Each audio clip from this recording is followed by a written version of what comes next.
तो दोस्तों आज हम लोग मात्रक और विमा के अंतर्गत लेक्चर 4 में देखने जा रहे हैं। सबसे पहले घनत्व का मात्रक।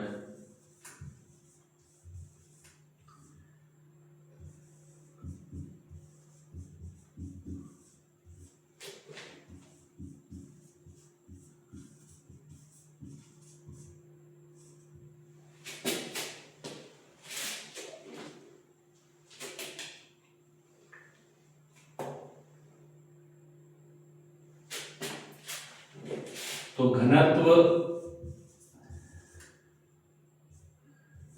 बराबर होता है द्रव्यमान बटे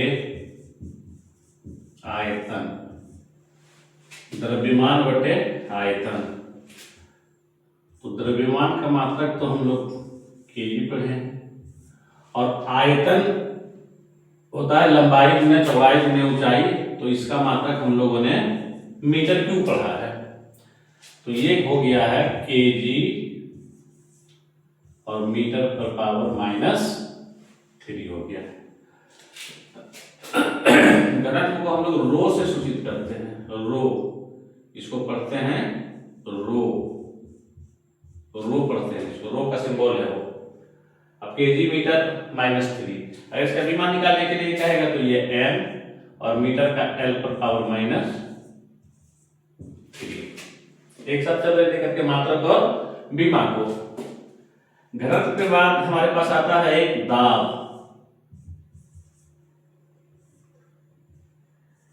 इसका परिभाषा है प्रति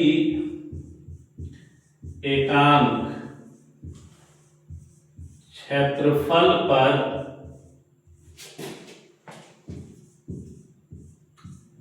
लगने वाले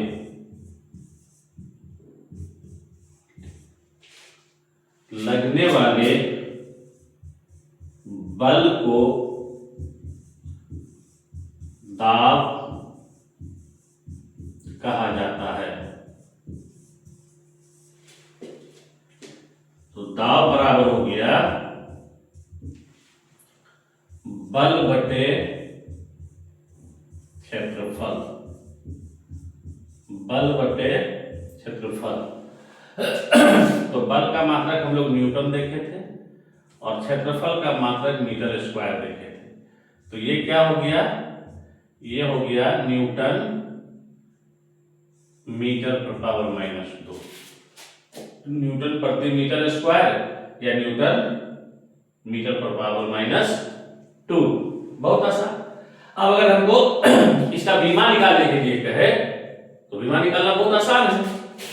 न्यूटन का हो गया आपका केजी मीटर प्रति सेकेंड स्क्वायर और गुना में फिर है ये मीटर पर पावर -2। तो जब इसको हम तोड़ेंगे तो क्या हो जाएगा? ये केजी और मीटर एक यहाँ है और यहाँ 2 माइनस में, तो एक खत्म हो जाएगा। एक हो जाएगा -1 और ये हो जाएगा सेकेंड -2।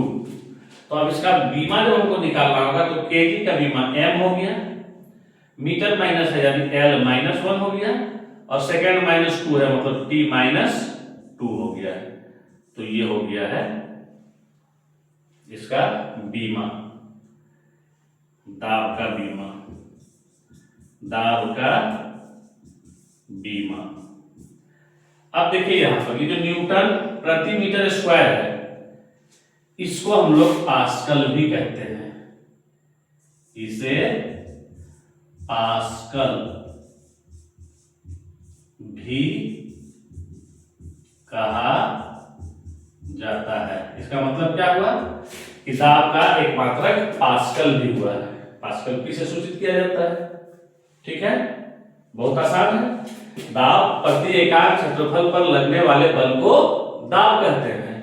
तो प्रति एकांक क्षेत्रफल पर बल लग रहा है यानी दाब बराबर हो जाएगा बल बटे क्षेत्रफल। और जब बल बटे क्षेत्रफल होगा और इसका मात्रक हमको निकालने के लिए कहा जाएगा तो बल का मात्रक न्यूटन और क्षेत्रफल का मात्रक मीटर स्क्वायर यानी न्यूटन प्रति मीटर स्क्वायर। और जब मीटर स्क्वायर को ऊपर करेंगे तो ये जो स्क्वायर है ये माइनस में चला जाएगा। तो न्यूटन मीटर पावर -2 और इसको हम लोग पास्कल भी कहते हैं। पास्कल कहते हैं। लेकिन जब इसकी बीमा निकालने के लिए हमको कहेगा तो न्यूटन का होता है केजी मीटर प्रति सेकंड स्क्वायर और गुना मीटर पर पावर -2, तो ये मीटर पर पावर -2 आसान। अब जब केजी हो गया तो एम हो जाएगा, मीटर पर पावर -1 हो गया। कैसे -1 हुआ है? क्योंकि माइनस में 2 था और ये 1 कट गया तो -1 बचा और ये सेकंड स्क्वायर हो गया, तो ये m मीटर पर -1 है तो l पर -1 हो गया, सेकंड पर -2 है तो t पर -2 हो गया, इसकी बीमा हो गया है। ठीक है, तो इसको नोट कर लिया जाए पहले, फिर हम इसको मिटाएंगे।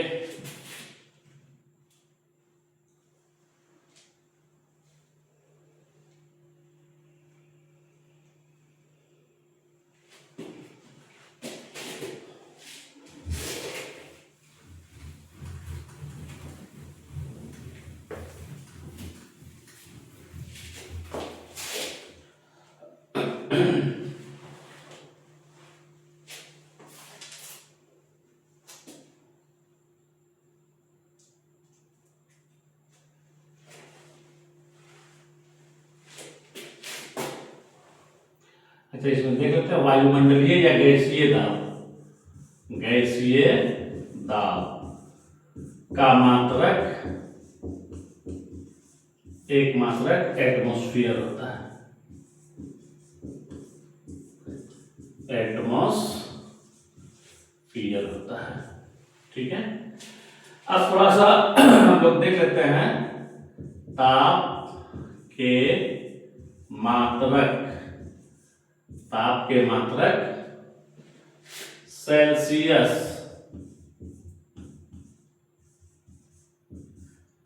सेल्सियस यानी कि डिग्री सी और केल्विन, केल्विन यानी कि के में संबंध। क्या संबंध है इन दोनों में? तो सबसे पहले एक बात हम जान लेते हैं कि 0 डिग्री सी ये बराबर होता है 273 केल्विन के लगभग में।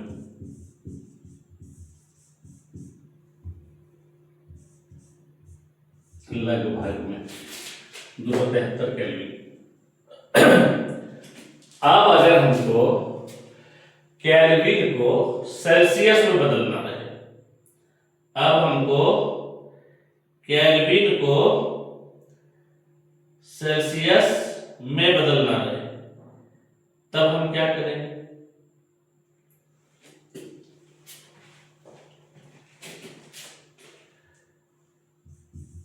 केल्विन को सेल्सियस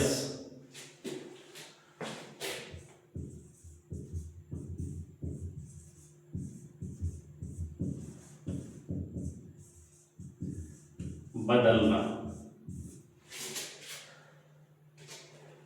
तो केल्विन है, इसको सेल्सियस में बदलना है, तो केल्विन बराबर हो जाएगा केल्विन और माइनस 273 सेल्सियस। और दूसरा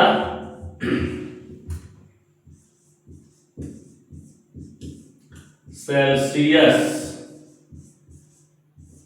को केल्विन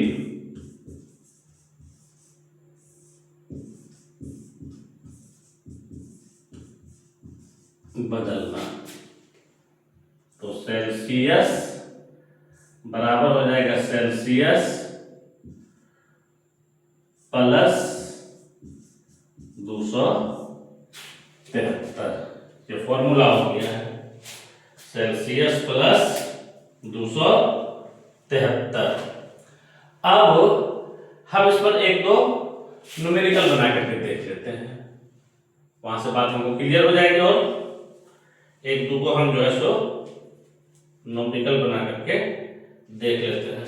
तो सबसे पहले देखते हैं कि टी, इसको पहले मिटा देते हैं, इसको नोट कर लीजिए, उसके बाद हम इसको मिटा देते हैं। चलिए नोट कर लीजिए।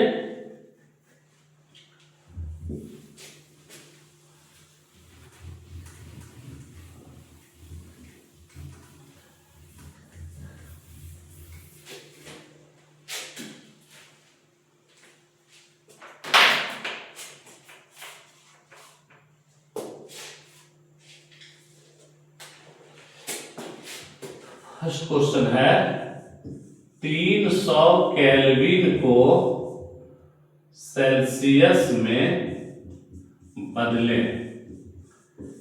300 केल्विन को सेल्सियस में बदलें, तो इसका फॉर्मूला हम अप्लाई कर लेंगे।